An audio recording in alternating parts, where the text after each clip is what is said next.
오늘 본문에 보면 지혜 있는 자의 말을 들으라 그럽니다.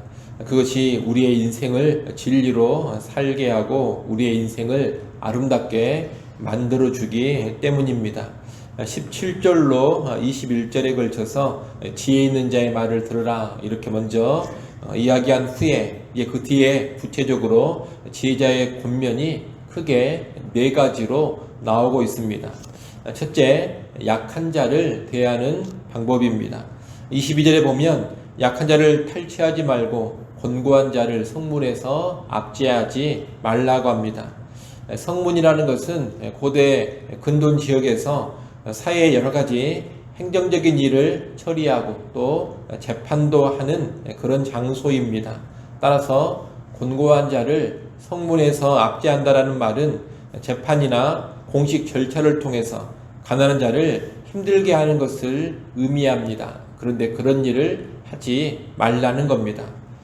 이 세상을 보면 어느 때나 돈이 있고 권력이 있는 사람들이 가난하고 힘없는 사람들을 착취하고 힘들게 합니다. 그러나 하나님을 경외하는 자, 지혜자는 그런 일을 하지 않습니다.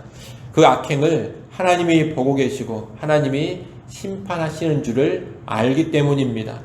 23절에 보면 여호와께서 신원하여 주시고 또 그를 노래가는 자의 생명을 빼앗으시리라고 합니다.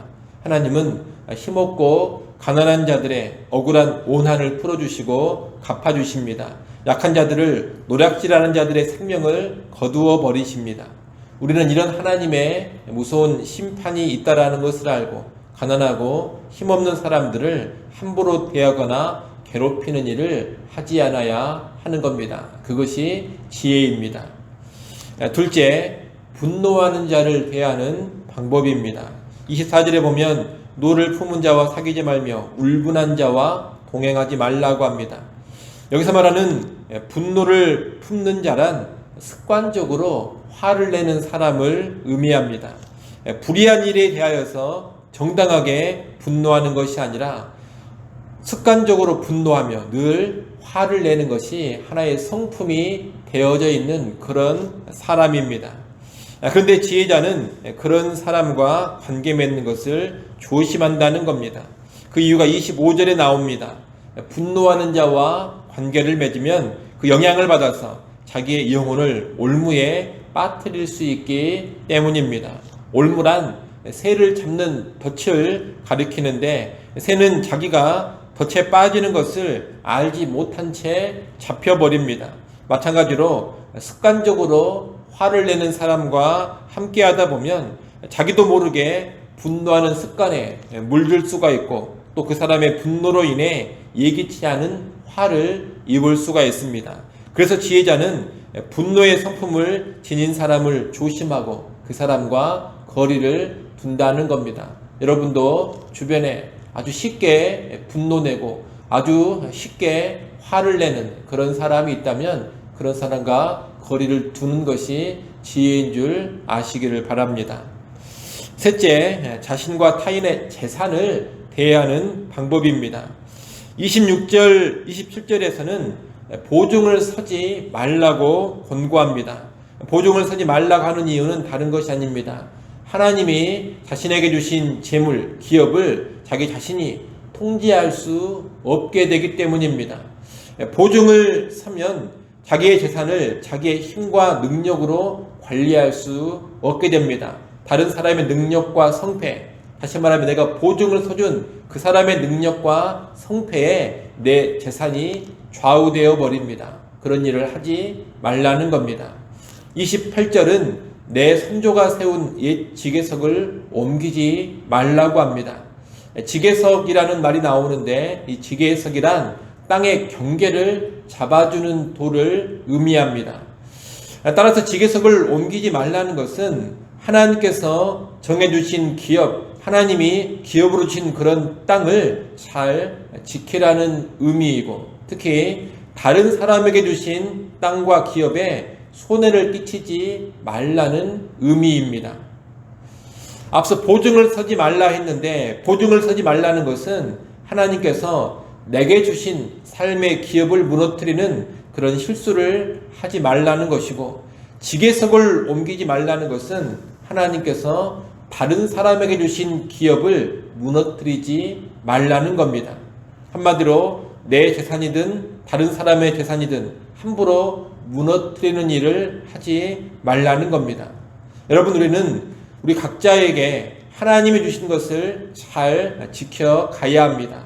재산이라는 것은 내 재산이 됐든지 다른 사람의 재산이 됐든지 함부로 다루어서는 안 됩니다. 그러니 자기 자신을 잘 관리하면서 자기의 재산, 자기의 재물이 남의 손에 좌우되지 않도록 하시기를 바랍니다. 또한 다른 사람의 재산에 해를 끼치는 일도 하지 않기를 바랍니다. 재산이라면 내 재산이 됐든 다른 사람의 재산이 됐든 지혜롭게 대해가는 그런 모습을 지닐 수 있기를 바랍니다. 마지막 네 번째는 자기의 일에 대한 권면입니다. 29절은 자기의 일에 능수간 자는 왕 앞에 서게 된다고 합니다. 자기의 일에 능수가 되는 것은 하나님께서 맡겨주신 일들을 성실하게 감당하고 그 일들을 잘 해내는 실력, 능력을 갖추었다는 뜻입니다. 자기의 일을 성실하게 그리고 능력 있게 감당하면 이 사람은 왕 앞에 서게 됩니다. 자기 분야에서 인정을 받게 되고 존귀하게 된다는 뜻입니다. 여러분, 성실하게 살아서 능력을 갖추면 인정받는 사람이 됩니다. 이것이 하나님의 일반적인 원리입니다. 그러니 우리는 사회생활을 하든 교회에서 일을 하든 무슨 일을 하든지 간에 성실하게 일해야 합니다. 대충 때우는 식으로 해서는 안 되는 겁니다. 신약성경 골로새서 3장 23절에 보면 그렇게 권합니다. 무슨 일을 하든지 마음을 다하여 주께 하듯 하라. 직장의 업무가 됐든 가정의 일이 됐든 교회 사역이 됐든 주께 하듯이 최선을 다해서 성실로 일해가면 인정받는 사람이 되는 겁니다. 그런 사람은 하나님 앞에서나 사람 앞에서 존귀하게 되는 겁니다. 이것을 기억하시고 여러분 언제나 최선을 다해 성실하게 일해가는 그런 지혜자가 되시기를 바랍니다. 그런 지혜자로 인생을 사시고 또 그런 지혜로 살도록 자녀들을 잘 양육하셔서 여러분 자신이나 여러분의 자녀들이 하나님 앞에서 사람 앞에서 존귀한 인생 될 수 있기를 간절히 소원합니다. 기도하겠습니다. 아버지 하나님, 지혜자 여러 가지 권면을 보았습니다. 이 땅을 살아갈 때 약한 자들을 괴롭히지 않게 하여 주옵소서. 약한 자들, 가난한 자들을 억울하게 만들지 않게 하여 주옵소서. 그들을 선대할 수 있는 지혜의 삶 살게 하여 주옵소서. 또한 분노하는 자들을 피하는 지혜를 갖게 하여 주옵소서. 자신의 재산을 잘 관리할 뿐더러 다른 사람의 재산에 손해를 끼치지 않는 지혜로 살게 하여 주옵소서. 또한 자기 자신에게 맡겨진 모든 일들을 성실하고 탁월하게 감당하는 지혜자들이 다 되게 하여 주옵소서. 그런 지혜로 살아감으로써 하나님 앞에서 인정받게 하시고 이 땅에서 하나님의 심판당하는 일 맞이하지 않냐도록 우리를 늘 지켜가게 하여 주시옵소서. 아버지 하나님, 또 이 새벽 시간 하나님께 나와 기도하게 해주셔서 감사합니다. 겸손히 엎드려 다시금 하나님을 바라보게 하시고 우리 삶의 모든 형편과 상황 속에서 하나님을 의지하게 하여 주옵소서. 우리의 힘과 지혜, 우리의 능력으로 이 땅을 살고자 하는 교만과 어리석음을 내려놓게 하시고 다시금 겸손한 심령 되어서 하나님의 공일과 은총을 구하게 하여 주옵소서. 이 시간 우리 자신과 우리의 자녀들, 우리의 가정을 위해 기도합니다. 교회를 위해 기도하고 나라와 민족을 위해 기도합니다. 온 땅을 바라보며 기도합니다. 주님, 우리의 기도 소리를 들으시고 때를 따라 돕는 은혜 허락하시고 하나님의 기이한 능력을 우리에게 베풀어 주시옵소서.